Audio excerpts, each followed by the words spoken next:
What's up, y'all? What's up, man? It is Friday morning, October 28th, 2022, the year of our Lord, or whatever they say in the old days.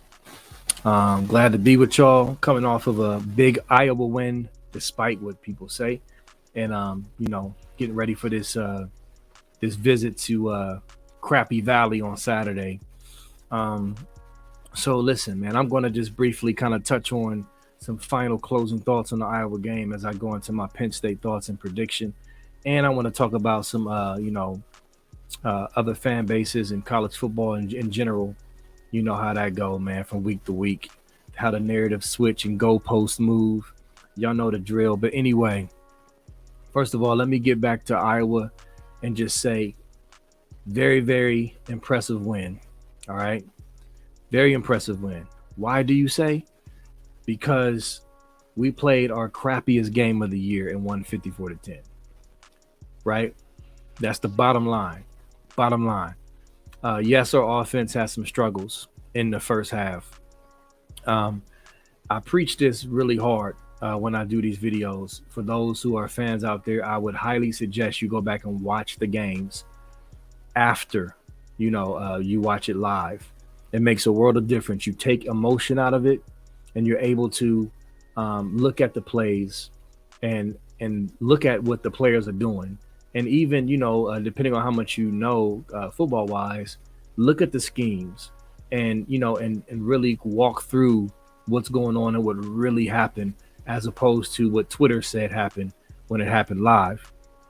So with that said, looking at the first half against Iowa, the running game, I was less panicky or less concerned after watching the game. And the reason why I say that is this. Remember, Iowa, they are a legit defense. They don't have crazy athletes all over the place, but their system is very sound. All right. Their system is impeccably sound, and they know their assignments. We heard all this leading up to the game. Ryan Day and others breaking down the film told you that Iowa's defense and their scheme is very sound, and they showed that on the field. What was the saying? They know their scheme better than you know your offense. So you have to be very disciplined, right? And it's tempting going against a team who doesn't have as much talent as you to try to force things and to try to, push the envelope in situations where, you probably shouldn't. So now regarding the run game, remember, Iowa was coming off a bye week as well. They had 2 weeks to prepare for our offense and scheme us up. So the running plays that they did do a good job against was our stretch plays and the little short pitch plays, which, just side note, I'm really not a fan of the short pitch to the short side of the field, especially to Mayan Williams, man. Listen, I love Mayan Williams, but that's just not his best play. You need a back like Henderson, who as soon as they get the ball, they can cut up field and explode. Mayan is definitely more of a north-south runner. So I don't really care for that play, especially on the short side of the field. It just bothers me. But anyway, they did a really good job of scheming that up. And even pre-snap, they really didn't show as many in the box to defend against that run. For CJ to try to check out of that, they did a good job of disguising. And they really, just overwhelmed, the line and basically outflanked us, in those plays. So, but what I was encouraged by was the plays that were up the gut. There were some trap plays, or there was some plays, that weren't stretched out. They were just up the middle, or between the tackle and the guard. That Trey Henderson specifically did a really good job of using vision and bouncing his way through and getting upfield. Same thing with Mayan. He had a nice, I think, 15 or 16-yard run up the middle. Those plays were pretty successful. I do believe if we would have stuck to the run more, we could have been more successful with the run. But the adjustments we made based off what Iowa was doing, in my opinion, it made sense to throw the ball like we did. And we had success, obviously. Ryan Day in his press conference mentioned how Iowa was doing some different things on defense. Usually they run, quarters and a lot of zone and stuff like that, but they did a lot more press man, and they did some cover zero looks. They really mixed it up a little differently on film. So it was just an overall adjustment. And CJ in the first half, Donovan Jackson, he missed his assignment on that stunt. We all saw it. That was on him. But then CJ has to be able to see that and at the very least protect the ball if you're not going to throw it away. And maybe he just trusted his line so much that he just figured, nah, I'm good. I trust my guys. But you got to feel that, right? You got to feel that. It's not something I'm overly tripping about, but obviously you don't want that to keep happening. You don't want your quarterback hurt, and you don't want to turn the ball over and give points to the other team, especially an even better team. But it's on film against a really good D, so I'm confident Justin Fry and Ryan Day and this offense will clean that up. With that said, this defense playing against a bad Iowa offense dominated them like they should. The defense only gave up 3 points, right? 3 points. And so, we knew the Iowa offense was bad, but we played against some bad offenses last year and got yards and points dropped on us, like it was nothing. So I'm not going to take for granted that what this defense did to Iowa's offense just because it's a bad offense. Like, yes, we still handle business. We got turnovers. We caused confusion. We put pressure on, and we really, really clamped down and didn't let them do anything. I mean, we could have gave up 2 touchdowns and over 200 yards passing to this horrible outfit. But, I don't think any Big Ten team has done that, right? That would be terrible if an elite Big Ten team gave up 2 touchdowns to Iowa and a couple hundred yards in passing. Nah, glad nobody did. But anyway, and while I'm touching on the defense, I wanted to give a shout out to number 9, man, Zach Harrison. This kid deserves a lot of love and respect right now. A lot of people have written him off, had a lot of expectations coming out of high school, coming off the heels of Chase Young and the Bosa's and all that stuff. We know the drill. Athletic, long, rangy kid, all that, looks the part. But never really was one of those guys. It just wasn't who he is. And sometimes it takes time. Some kids have different paths than others, and that's kind of hard to swallow for us fans who are crazy and passionate and have expectations a lot of the times unrealistic. But to see him do what he's doing is great for him, but it's also great and timely for this team when it's really, really needed for guys like him to step up. And also with Jim Knowles coming in and, collabing with Larry Johnson with this scheme and moving him to D tackle. That has been a huge move because he is able to overpower guards. He's able to use his length and quickness to get past them. And not only that, he's batted down quite a few balls already this season and been very disruptive. And then also he's lining up off the edge, and he's able to get in and beat the tackle like he did against Iowa and get a strip sack. I mean, that is just crazy. Like, we need that badly, on this defensive line, especially coming out of the stretch against some really, really good teams. So shout out to Zach Harrison, man, for stepping up and doing his thing, man. Like, we really needed him to do that, along with some of these other killers we got on the line with Michael Hall, who's been balling when he's been able to and not injured. JT Tuimoloau has played very well. He's been held a lot. Go watch the games. It ain't nobody, held more than Tuimoloau. But I was glad to see him get a sack against Iowa. And, who else is playing well? Sawyer, I want to see him be a little more active and more productive. I'm not saying he's playing bad, because I do watch him and he's in position often. I just want to see him pop a little more. And I know he moves around from that jack position, but this last game, he had his hand in the dirt a lot more than what I saw this season. But overall, the line is holding the point of attack. Vincent and Cage are in there doing well and getting nice push and allowing our linebackers to come in and clean up. Our front seven has played very, very well. But I wanted to shout out Zach Harrison, on this defense. So I'm going to move on past the Iowa game.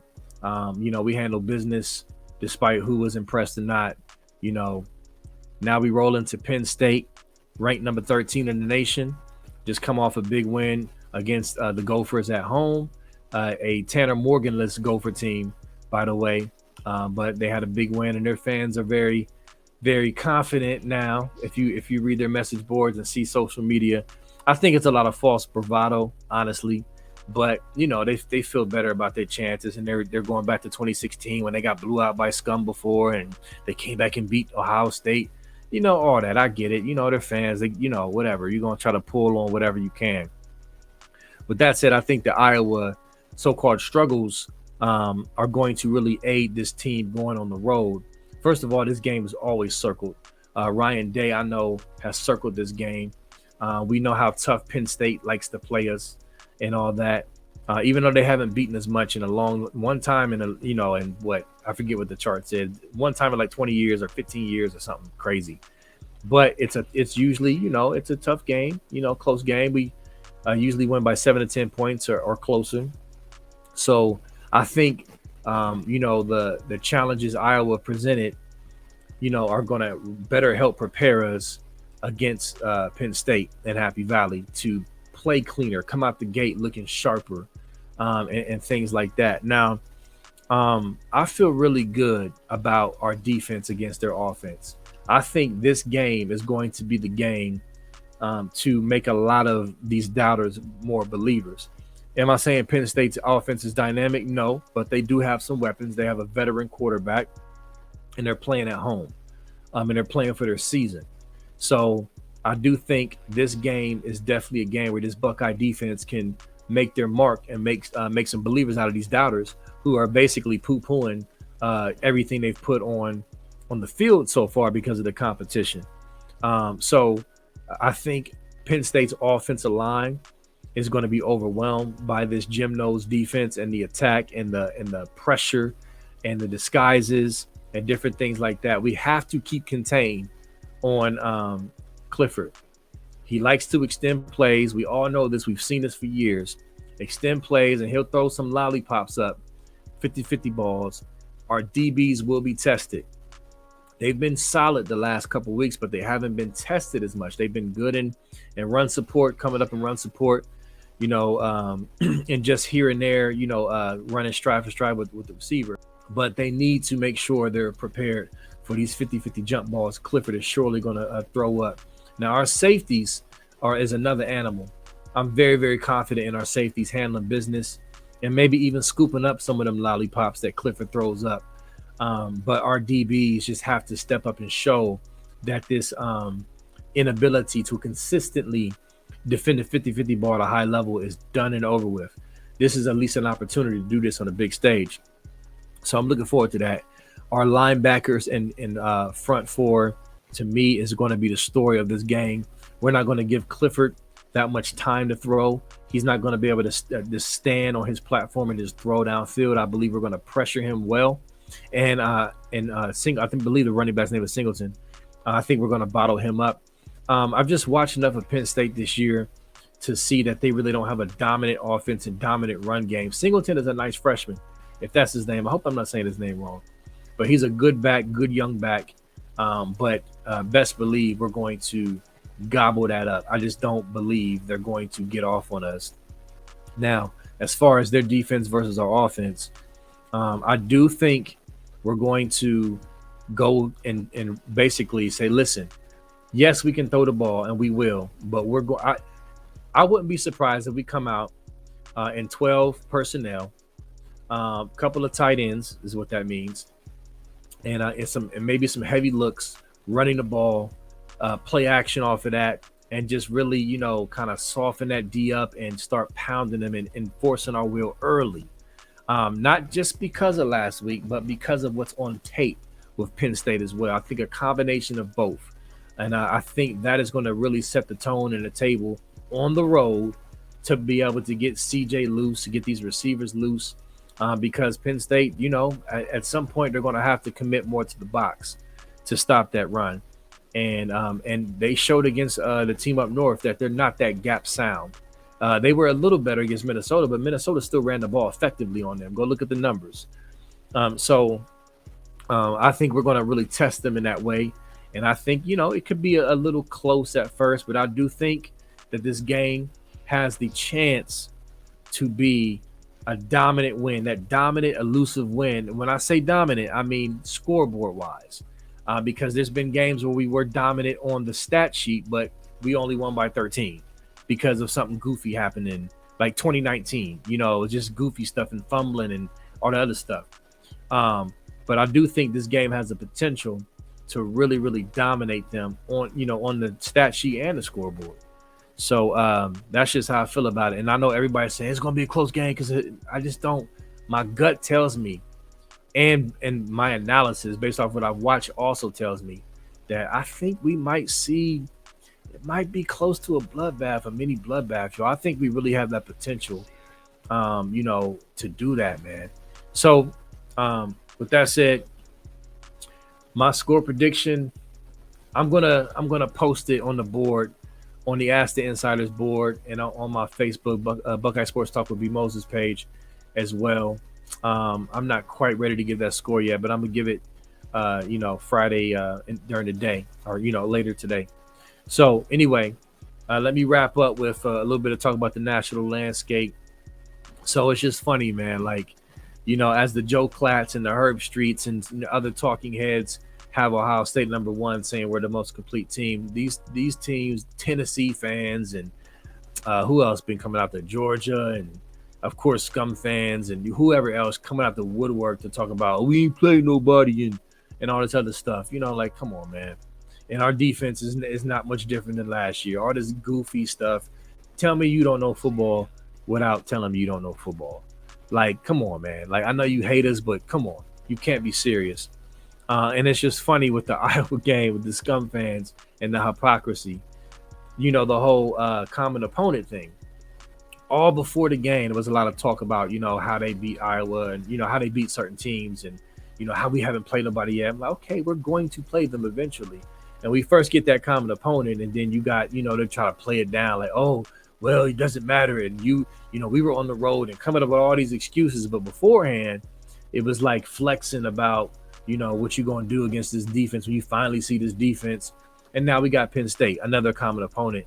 So if we struggle or win by a 7 to 10 point margin, like, recent history has done in a tough game against them, I bet you they come out the woodwork talking about how they beat them better. You know what I mean? In clear, hypocritical Scum fan fashion. I just find that interesting. But anyway, the great news is we're getting closer and closer to November 26th. I cannot wait. I cannot wait till we get them in the shoe and handle business and right everything that's been wrong this past year in the football universe. So anyway, I'm going to end there. Again, make sure you like, subscribe, all that to the Buckeye Scoop Podcast YouTube channel. Make sure you follow my Buckeye Sports Talk with B Moses page on Facebook, B Moses 30 on Twitter, and also Buckeye Sports Talk with B Moses on Instagram as well. Follow all those pages, and appreciate the good folks at Scoop for the collab. We're gonna keep on banging it out. We got a lot more coming for y'all, collaboration wise and whatnot. But always a pleasure. Beat Penn State and go Bucks.